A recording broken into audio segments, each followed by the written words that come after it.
Welcome to How Good's Innovation Online series. My name is Ethan Soloviev. I'm the Chief Innovation Officer at How Good. We are joined today by Syed Azam-Ali from Crops for the Future. The title of our talk today is Underutilized Crops and Planetary Health, and the connection and linkage between those two and agriculture and biodiversity, all wrapped up in one. The brief overview is we'll do a quick introduction here. Syed and I will have a 30-minute or so conversation. We'll do some interactive community breakouts for a couple minutes and then come back together for a Q&A. You are also welcome to put questions into the chat. There's a little chat at the bottom of your screen. And we probably won't see them until we get a little later on, but we might. So you're absolutely welcome to put chats in there, and we will certainly do our best to get to those questions. I'll just also point your attention to some of the upcoming talks in this series. Early next month, we have an incredible speaker in Mary Jane Melendez, the Chief Sustainability Officer at General Mills. She will be speaking about business as a force for good and also about racial equity and social justice in the food system. General Mills is headquartered in Minnesota and have been doing some work with a larger coalition of businesses there, along with General Mills doing a huge amount of work on regenerative agriculture. Then we'll be speaking with Olivia Watkins from the Black Farmer Fund, a talk focused on agricultural regeneration and her work getting farms and land access into the hands of Black farmers, especially in the Northeast of the US. And then turning to an Indigenous perspective on regenerative agriculture, we'll be speaking with Michael Katutwa Johnson from the Native American Agricultural Fund and learning about his incredible life story and growing practices from Hopi, the Hopi Nation inside what we now call Arizona. So please come to these upcoming talks and also invite others. And I'm going to shift our attention now back to Syed and our conversation today on underutilized crops and planetary health. Welcome, Syed, and why don't you give us a brief little introduction, tell us about yourself and Crops for the Future. Okay, and let me just start by thanking you for inviting me, Ethan, and also I'm rather humbled by the list of people that are following me and those before me, Pierre Thiam, John Lucas, Juan Lucas Restrepo, of course, and Melanie Allen. And I would just mention them because I'm really building on their shoulders in terms of what we're going to discuss today. So in the time we've got, I would just point you to some of the stuff that you've already got in your impressive list of speakers and discussions. The real issue, I think, and it's been one that has fascinated and intrigued me for all my career, is that central question: why do we grow so few crops? And I don't know if you remember Mork and Mindy. Is it before your time? But Mork and Mindy is a TV series which I think was set in Boulder, Colorado. I'm sure some of your older listeners and viewers might remember. But it was about a guy who was looking for a new home for his boss to come and move to from the planet Orc, this guy Orson. And I would just think, if Mork was reporting back to Orson and saying, look, we've got 8 million species on this planet and we've got 500,000 plant species and they grow 7,000 crops, and it's crazy because they're now growing only 4 crops for more than half the world's food. You know, what are they doing with the rest? They're clearing the land for these big 4 crops. And you know, it just doesn't make any sense to us, because if you look at it in complete isolation from the rights and wrongs of those 4 crops, it just seems bizarre to me that 7,000 crops we've grown throughout our history, 30,000 edible plants, and 4 crops produce more than half the calories for 7.8 billion people. Amazing. So what are those for? What are they for, just so we're clear? Wheat, rice, maize, soya. We've all eaten them. We all see them on our shelves every day, wherever we are. You know, whether we grow them, whether they're local to our climate, whether we've got products which we grow or somebody else sends to us. Those are the big 4. And of course, my career has been intriguing, to say the least, because I've been told throughout the career that I've spent on underutilized crops, if they were any good, we'd have discovered them by now. And so the logic is, the four are there for a reason. The four are the best. And career advice, and any advice I'd give to younger colleagues and academics and researchers, whatever you do, don't believe what your head of department says, because they will tell you, do what I'm doing and what we've been doing, and we're doing it for a reason. There's a career behind it. These crops are there for a reason because they're the best crops. And don't waste your time on all these alternative, underutilized, orphan, neglected women's crops, because clearly we realize they're not going to make it. They're not going to be the crops of the future. That's how we got to crops of the future, because it did start as underutilized crops. We still call them underutilized crops, where they are, and they're underutilized and under-researched. But the term crops for the future gives a totally different perception, because yes, they are crops of the past and they are crops we've grown for thousands of years, but they are the crops that will sustain us and particularly nourish us in the future. And the future is now, because of course climate change is a reality to almost all of us. It's here and it's a reality. It's an incredible shift. Yeah, I mean, the shift that you're doing there, going from, you're actually taking what would be a problem, underutilized crops is sort of the issue with them, but then you're actually flipping it, which is a huge theme that we've been hitting across these conversations, is don't focus on the problem, focus on what is the potential for where we can go for the future. That's part of the regenerative mindset. And so it's amazing to hear you say it so clearly there. And then also that, and I think we've mentioned this before, one of my mentors, from Gaia University, he would always say, the future is here. It just isn't evenly distributed yet. And so I think that would apply very well to these underutilized crops as well, in terms of, it's not like they're gone, they're disappeared. There are still people growing them and working with them. There are people researching them and spreading them, but they are not in, the packaged food that I buy at the grocery store, or, in many people's hands around the world. And of course, a lot of the food industry will say, look at our product lines. We've got thousands of products, the shelves are growing with all these foods and food products we've made, and they're distributed around the world very successfully. But go behind the products and look at the ingredients. And then the same old, the same crops we've been growing and depending on for clearly since farming began. I understand that those four crops aren't new crops, they've been around a long time, but they are the ones that we now depend on for everything, not just food, but fuel. Obviously they're very rich in calories and therefore they fill us up.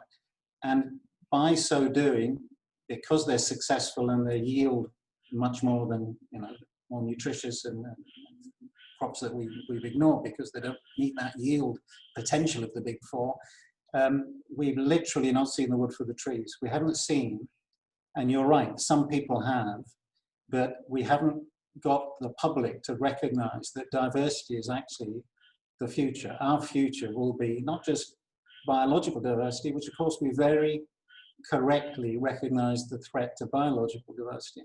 But what about linguistic diversity? We don't even think about 6,000 languages. We're losing 50 languages a year. By the end of this century, half of our languages will have gone. And you could say, well, again, it's the same as underutilized crops. There's nothing in those languages are not spoken because we're speaking this killer language called English. But the knowledge goes every time someone stops, but certainly when it's a vernacular language, the last person who speaks it, last community who have that knowledge, it dies with them. And then there's a very famous phrase, when an African woman, because it's an African woman, most farmers in Africa are women. When an African dies, a library goes with her. And there's the library, it's fast disappearing, and we can always conserve genetic resources of plants, but we can't conserve vernacular knowledge because it's not written. And so the two go hand in hand. This idea of diversity is not just genetic resources, it's actually linguistic, it's culinary, it's cultural. And in the future, that diversity has got to be, we talk about resilience, but it's got to be our future, hasn't it? We cannot do what we're doing now for 10 billion people on a hotter planet and expect to get the same results. So what do we do? How do we approach this? What's the approach you've taken at Crops for Future? What's worked? What hasn't worked? Where are you heading going forward? One of the challenges is you've got to demonstrate crops that succeed, because we don't have the time and energy, and certainly we don't get the support that we've had for the big crops. So if it's not successful, then, well, I told you so, you know, it's useless for a reason. But what we've decided, and it wasn't the easiest decision, is not to do what people have said. So what's the next quinoa? What's the next unutilized crops that we can put on the food, on the shelves, etc.? What we've said is there's so many of them, just finding one more crop's not going to solve the problem. A food basket with 10 instead of 9 crops is not actually our challenge. It's finding ways to look at lots of crops at the same time, because they all, many of them have properties and they're not all the same properties. So we need an approach that can be applied across many unutilized crops. And to do that, we need exemplar crops. You know, we don't say, here's a super crop, that's the future, but we say, this is what we've learned. In our case, we've got a particular crop which Pierre will also be familiar with. It's a West African crop. You're familiar with Bambara groundnut. It is our signature crop, not because we do think it's a great crop, but what did we learn on it? We could pass quickly that learning experience to other crops. That's really the core of crops of the future, is to move forward on a front for lots of crops using experience and platforms and technologies that we've got that we can apply across species. Fascinating. And so can you give us a bit of an image? You said the Bambara groundnut. What are some of these other crops that are notable either for their nutritional value or their, as you were speaking to, their biocultural value? Do you think of different sort of baskets from different geographies or different climate zones that sort of work together? Just give us a little more image of what some of these crops might be. That's why it's a global initiative, because there is no one place. You know, all roads don't lead to crops of the future. It's a global initiative, and it's global because everyone has local crops. Now, they may not be indigenous. They've been brought there. They've been there for thousands of years. As an example, Bambara groundnut is West African crop from Mali and from Jos Plateau of Nigeria. When I came to live in Malaysia, we discovered it's been growing in Malaysia for 700 years, and Thailand, and Indonesia. And it's called something else here. It's called kacang poi, but it's Bambara groundnut. Now, if we can connect the knowledge and, of course, the genetic resources between West Africa and Southeast Asia, there's a South-South collaboration around crops that people already have and they're familiar with. And they're there because they're resilient. And they're resilient, in this case, obviously, to equatorial climates. But that could be the same in many parts of the world. There's local crops, and we don't have to make them global. But we do have to share what we know about them with other people and where they grow. Generally, they're grown in more than one location. And we can see that sharing agroecological knowledge and cultural knowledge and dietary knowledge about these crops so that we can actually move forward with them rather than signature crop from West Africa, signature crop from Southeast Asia, etc. So is there a database? How many are you focusing on? Where could somebody who's listening today, or us at How Good, who's researching and trying to promote a more diverse set of ingredients and products, could we go and look and see, well, here's the 20 or the 50 or the 500 crops that we should be considering depending on where production is happening? And that's what surprised me when I started working on these last crops, and I thought, well, I'll go to the FAO and find all the data. I'll get the statistics on these crops. And there weren't any, or they were very, very scattered, very diffuse, very poorly curated statistics on unutilized crops, because they're not in the Annex 1 of the international treaty. So what we realized was the data itself was poor, and where it was useful, if you like, it was vernacular. It wasn't through conventional science and publications, etc. So we developed a knowledge base on underutilized crops, which is the first knowledge base on underutilized crops.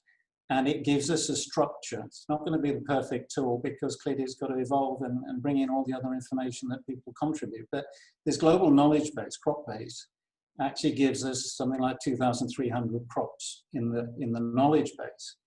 Now, each one won't have the same amount of information. That's not the point. The point is it's a place we can put all the information. And as people contribute their own knowledge, their opinions, it doesn't actually have to be, this is the nutritional content, that's part of it.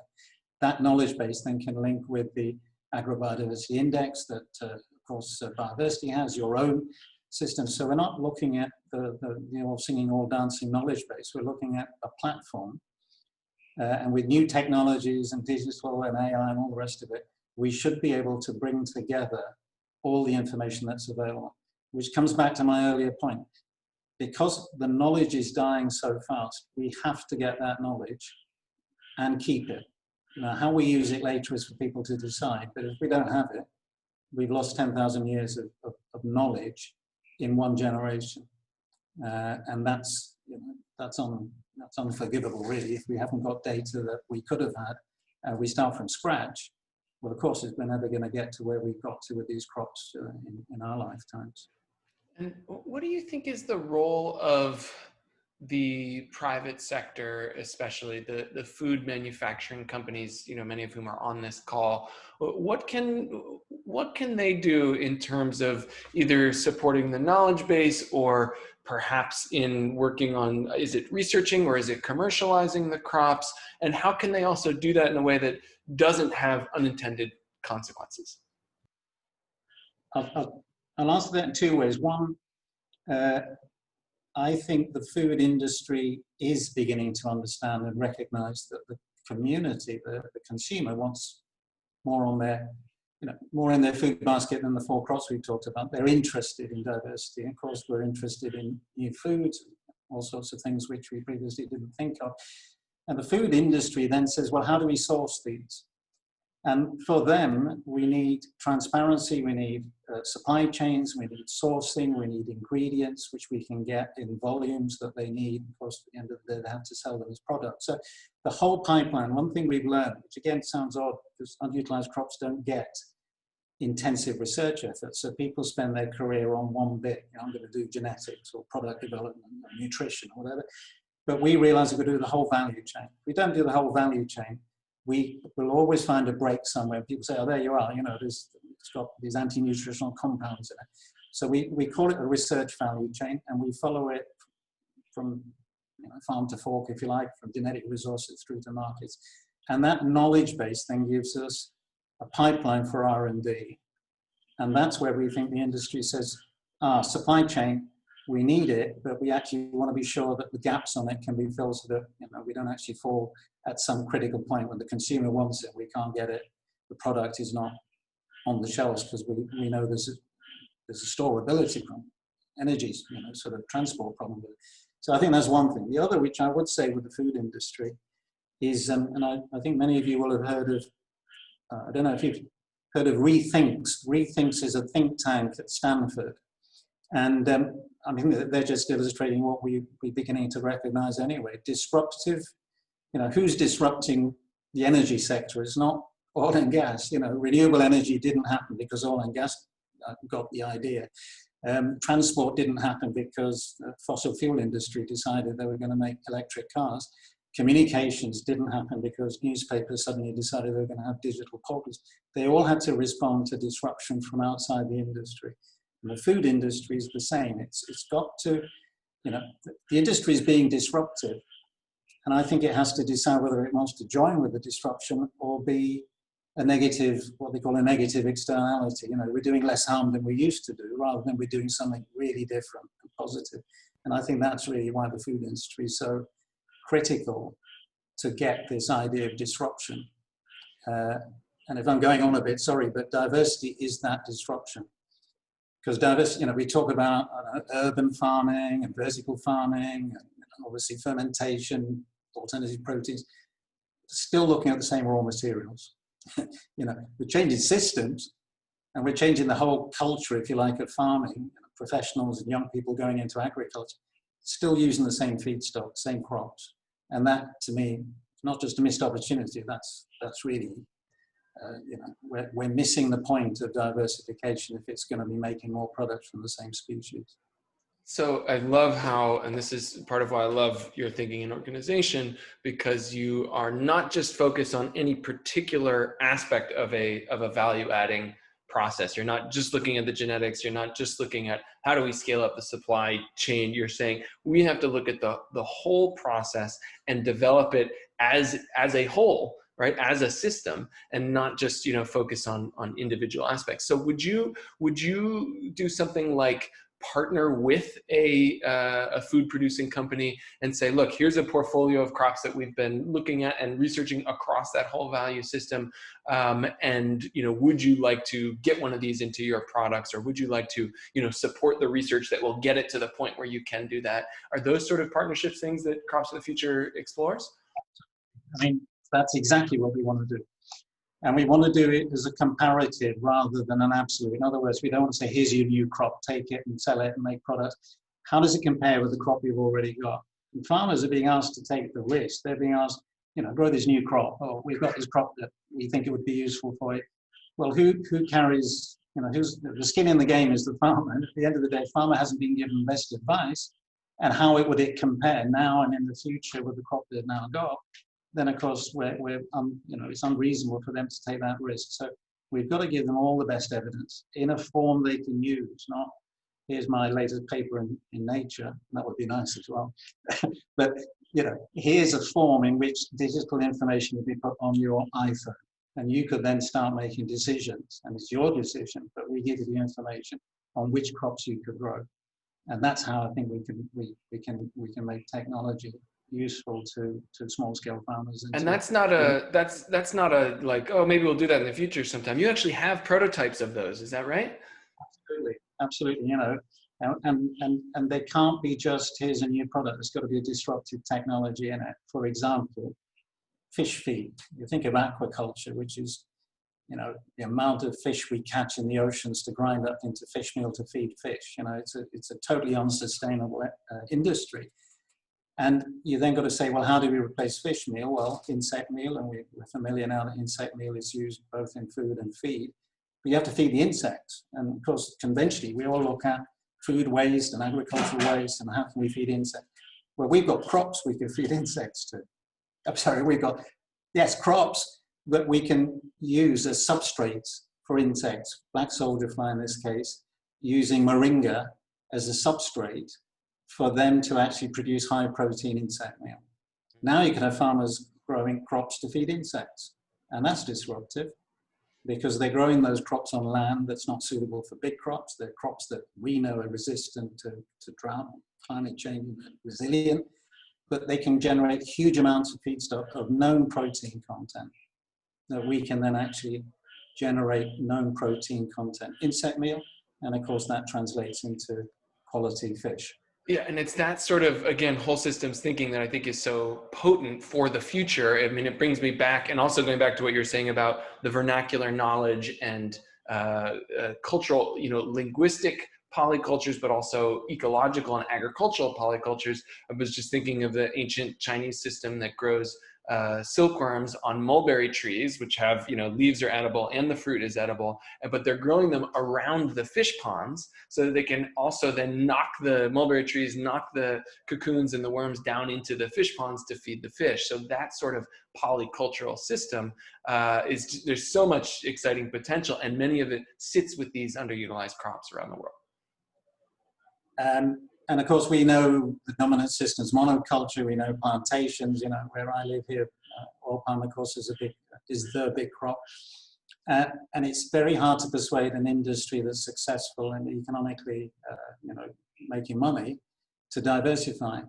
But you've got to look at opportunities in there, both in the plantation, around the plantation, the rotation when the land is not covered in oil palm because the trees have to actually be planted and grow. All of that's opportunity, and it was rejected before because they thought of it as inconvenient. Because the bottom line was they were making enough money from oil palm. I think they're now beginning to realise what they call distressed assets. There's areas now of oil palm that are not sustainable. They're certainly not making any money. What are the alternatives there? And it's not to say completely stop plantation, but we've got to bring in solutions which are actually viable and transition from where we are to where we need to get to. And we're back to these crops that are around, give us the best chance we've got. So there's been a big movement, not just with the sort of insect to animal protein route you discussed, but there's also a huge upswing globally on plant-based proteins and plant-based meats, especially. And so I'm curious if you have worked at all with, and this is a question from Michael McCarg, who chatted it in here, what your thinking is about how do perhaps think about some of these underutilized crops as new ingredients for these sort of meat analog companies? Are there opportunities in there in what you're seeing? Yeah, and I'll give you another example of that. But the principle that, or the issue that concerns me is that we're replacing one expensive form of energy, meat, with clearing vast areas of land to grow soy or protein or PE, etc. So again, we're clearing land to replace animal protein with vegetable protein. Now, there's plenty of vegetable protein growing on underutilized crops on marginal land in landscapes that are not natural rainforest, and they're not major arable areas. They're actually these areas that are no longer suitable for the big crops. Why don't we use those crops that grow in those areas as a livelihood opportunity? And also, in many cases, of course, they are very nutritious and climate resilient. So at the end of the day, we're not dealing with crops that have no future. They're exactly the crops we need: nutritious, climate resilient, and can we get markets for them? Now, we partner with a really remarkable company in Singapore that's making NAMs, N-A-M-Z, and they're making noodles because they know that people eat noodles throughout the world, but in this part of the world, noodles is a major part of the diet. Can they replace imported wheat with Bambara groundnut? And how much of that can they carry? In other words, can they replace 50% of the wheat, 70% of the wheat? That's the sort of work we've been coming in with, so that Moringa and Bambara now come into the supply chain for familiar products.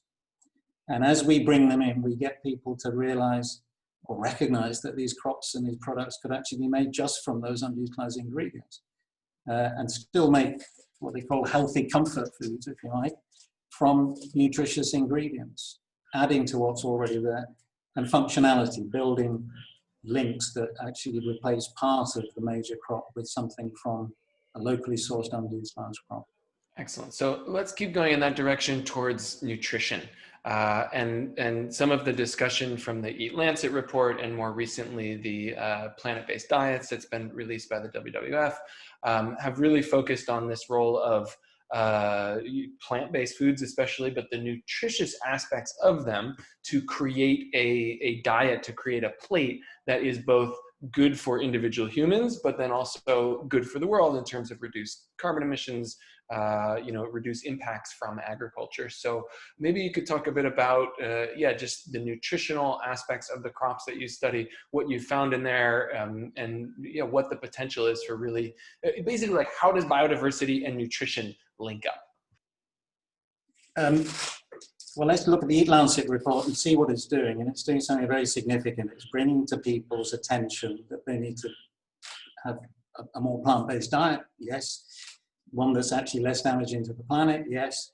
And of course, one that's actually something which we can actually present to people as desirable, because at the end of the day, people will only eat food they like eating. We would add to that, why not make the diet diverse and localized so that we achieve the Eat Lancet objectives, but actually we source local ingredients to do that. And therefore you need food standards that say, well, this is what the Eat Lancet report says we should have. But actually we can have it from a Japanese culture or a French culture or a Chinese culture or a Malaysian culture or an Indian, Pakistani culture, in which the foods we could bring in would actually be what we call forgotten foods. And we've got an initiative called the Forgotten Foods Network that essentially, we're all diaspora. You are, I am, everyone on this call is diaspora from somewhere. But when we moved to the new place, we lost lots of things, including our food cultures. And I think people are now really recognizing that's a huge loss, because it's not just food, it's culture, it's history and all the other things, spirituality in some cases. And you go, can we reconnect with that and still make it nutritious? Can we make forgotten foods the future because they're nutritious, not because they're forgotten and we're suddenly resurrecting them? They've got to have these values that we now need for our diets. And diverse diets, in a sense, my concern about biofortification, I'll be honest, is we're still saying these are the crops everyone eats, let's biofortify and make them more nutritious. Well, let's start the other way around and say what is nutritious and how can we get that into the diet? Because the crops we're talking about often have micronutrients. that we have to introduce into the big crops, the staples. Why don't we run with these micronutrient-rich crops and improve them and make products from them? Because it's better to start with what we've got than to try and, I don't say we shouldn't biofortify, but we shouldn't be just doing that as a one-size-fits-all. And it's only an interim measure anyway, and I recognize that, but we've got to start looking at crops that are micronutrient-rich that we can actually bring into the supply chain, because nutrition is the crisis of our time. And we talk about climate change, but the two things are incredibly closely linked.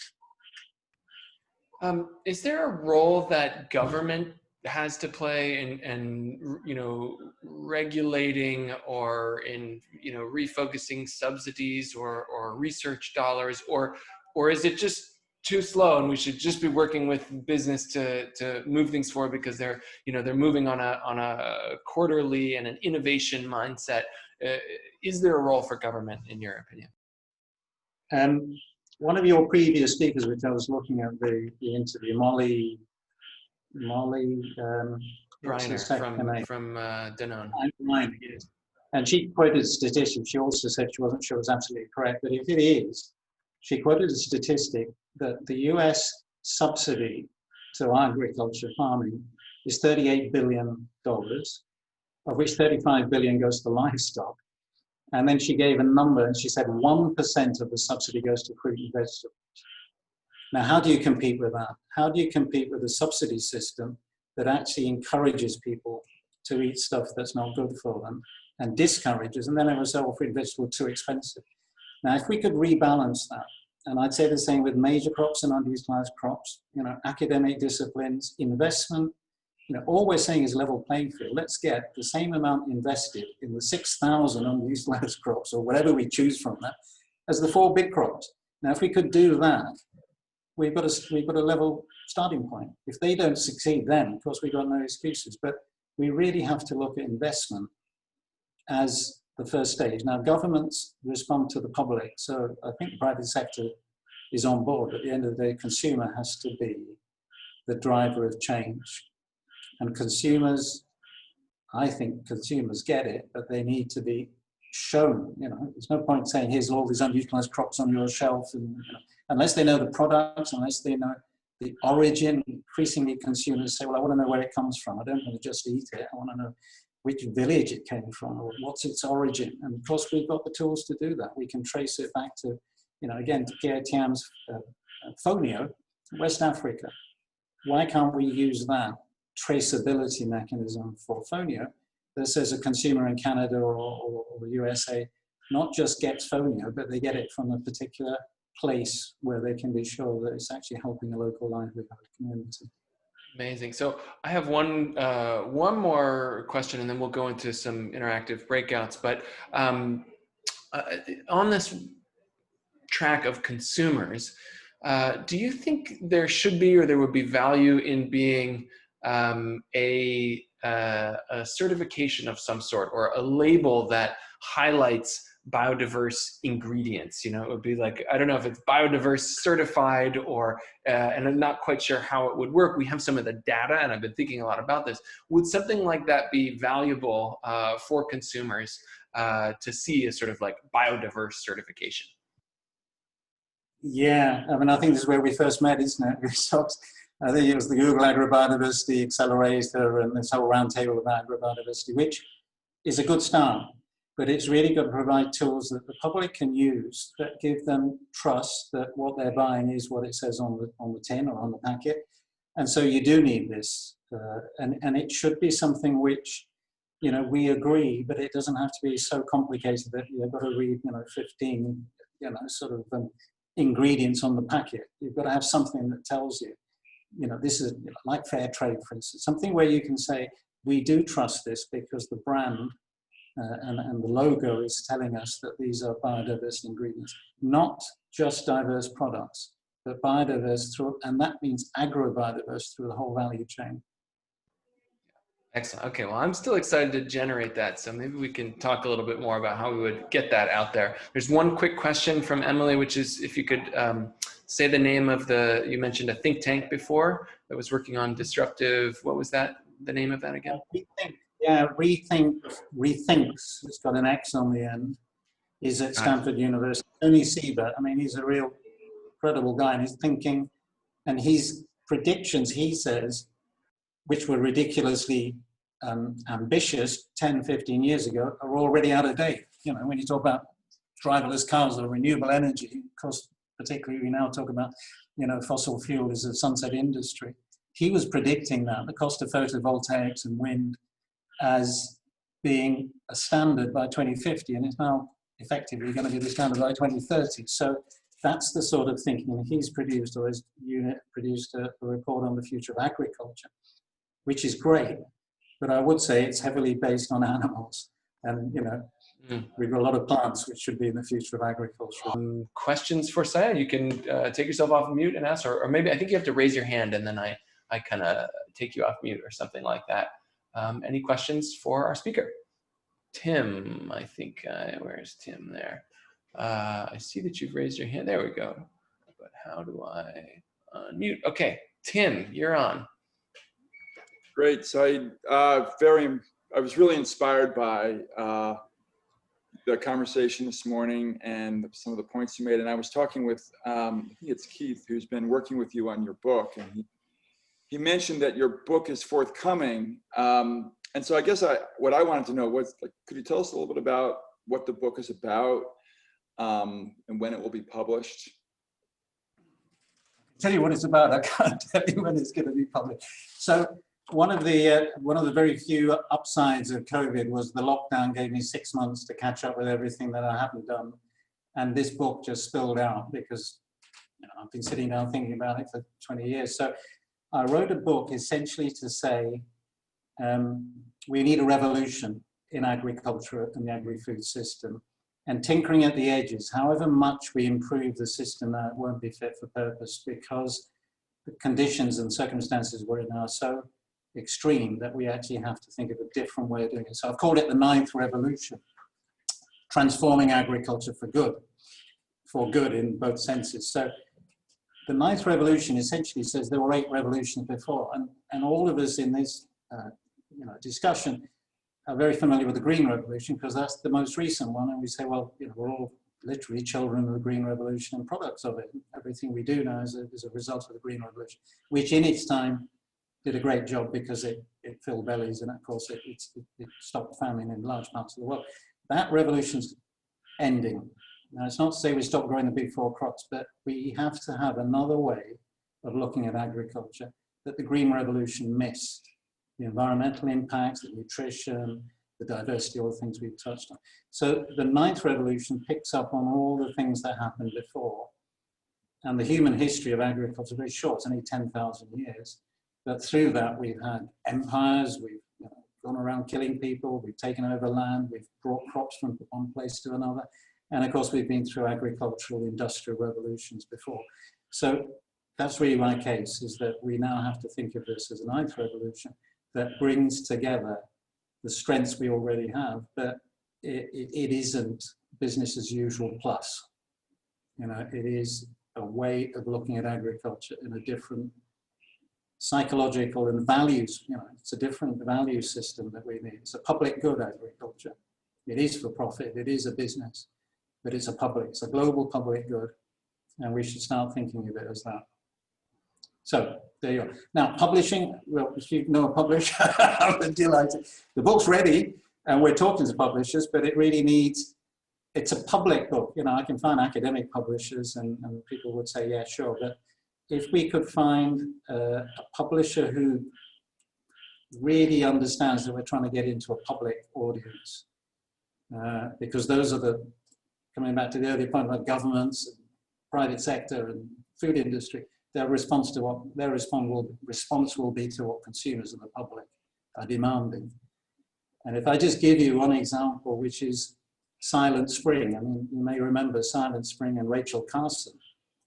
And you know, it's such an evocative title, but it was essentially about pesticides in the food system. And she talked about, of course, as a result of it, DDT was banned in the USA. Now that was a public book, it wasn't a scientific article. And what she did was she made it clear to the public in a form that they could understand that DDT was in every animal and plant on the planet. And the consequences were actually dire. So Silent Spring, all the birds and all the insects have died. That was a public book, and it changed government policy. And it really transformed our understanding of pesticides and agrochemicals that scientists would never have managed without public demand. Excellent, thank you. Anyone else have questions for Syed? You can put your hand up or type it in the chat. I have another, which is basically a sort of forward-looking. Where are there positive things happening? Like, are there companies that you've seen really doing, leaderful things, working on and towards biodiversity, aside from, some of the ones that we've heard from Pierre Thiam's Yolele or from the Singapore Bambara groundnut noodle company? Where else do you see companies doing good things to move forward on biodiversity?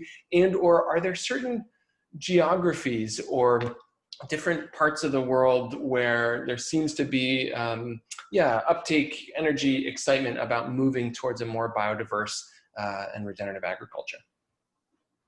Well, let me go back to Pierre, because I think it illustrates exactly we did it probably more eloquently. But I lived and worked in West Africa, and it struck me, and that's how I got interested in Bambara groundnut. That's why I started working on these crops, because I was working on big crops, and I was driving to, and this was French West Africa, Niger, driving on my motorbike going to the supermarket. And all the way to the supermarket was passing local crops, fonio, sorghum, millet, bambara, to the supermarket where everyone was queuing for the plane to come in from Paris with baguette. This is how crazy our food system became and has become when we actually wanted another culture. And we wanted to reject everything that was. And so when he said it was when New Yorkers started buying African foods that West Africans suddenly said, oh, these are our crops, why aren't we eating them? So this reverse psychology that from the West, it's acceptable, but if it's local to the South, it's stigmatized, it's poor, it's backward, it's traditional, we've got to eat McDonald's or whatever. And you think, if we could get the diaspora to actually link with their own traditions and actually get the people who have these crops and the knowledge to recognize those products. And Yolele is a great example, but there will be others. But that's really the engine room will be people's own crops in their own communities. And we've been fantastic. Fast food systems been fantastic at selling, I don't know, chicken McNuggets or whatever. And it's had a huge impact on global diets. I think just here in Kuala Lumpur, 44% of the food eaten in a fast food outlet is a McDonald's or a Pizza Hut or a KFC. Yet this country is so ethnically diverse and got so many local foods, all of which have been displaced because there's this huge industry around fast foods. Now that's really why I think we've got to reconnect with the values of food as well as simply that they're from our past. Excellent. Not sure that answers the question. That was the point I wanted to make, is it's got to be a much broader effort than a company in one part of the world suddenly doing this. Got it. Emily has a question here, so I will ask Emily to unmute. Hi, good morning or good evening. So yeah, really inspiring work here, and I think fortunately food manufacturers are starting to identify the value of biodiversity from a resiliency standpoint, nutrition, preserving culture, and thinking about the company I work for and the products we make. On that top 10 FAO, we call it the crop uniformity list, is also cassava, which we know is a very integral crop, sustenance crop for many regions of the world. And so thinking about the existing infrastructure, the demand that we ultimately drive, and also the unlikely reverse engineering of our products to not contain cassava, where do you feel like the biggest opportunities are to diversify within a specific system that's on that top 10 list? Is it diversifying the varietals of the broader plant species? Is it intercropping within those systems to kind of transition away from a monoculture plantation into more of a polystrata system. Where are the biggest opportunities within that list that are feasible for food manufacturers to tackle? It's a great question, and it's central to what we have to do. It's not one replace the other. It's actually got to be thought through because the industry needs not just, it has its own products and is being asked to take on new products, and it's got to be sure that those products are actually going to be both desirable, marketable, across the volumes, etc. So I mentioned it before about functionality and links or integrating ingredients, and we actually don't think of it as very much as it's called crops of the future, but it's actually ingredients. And we've got to go back to the granularity of the ingredients. So it touches on your point about varieties, traits. When we say these noodles in Singapore, the noodles have to come from 3 particular varieties that we have generated with the properties and traits that are required for these noodles that actually are going to provide the product. So we've got to get from species to variety. We've got to get varieties which actually are uniformly bred to a level of consistency. And that means breeding programs and platforms that we already have on big crops, which we can translate to minor crops. And the other point, which I think is the big issue, is everyone talks about monoculture because they say anything else is too complicated. And we know biologically multiple cropping is more resilient, more productive, it's more biologically productive. But the answer is, oh, well, you can't mechanize it, all these crops are going to need different timings, etc. Well, that's where we want to bring in new technologies. I think the new technologies we're wasting new technologies on big crops. Not that we shouldn't carry on doing the big crops, not a problem, but imagine the new technologies on multiple cropping. Think of robotics, think of digital, think of remote sensing, think of aerial to soil microbiology measurements. We've got technologies there that we could now use to harness this biological diversity, the complexity, in an economically viable sense. And if we put our best technologies and minds at multiple cropping, and of course that would include the cassavas. We're not saying multiple cropping just of underutilized crops. I mentioned before plantations that we could introduce new crops in, and it's always been too much effort before because it didn't immediately show a benefit in terms of the management. People don't like complex management. I think those are the technologies which we can now harness to provide exactly what you're asking: supply chain and demonstrating biodiversity. And that's why I said agrobiodiversity throughout the value chain, including the cropping system, the agricultural system. Okay, final question for Syed. What do you want going forward? What would you have us all do? What are you looking for to help make Crops for Future successful going into the future?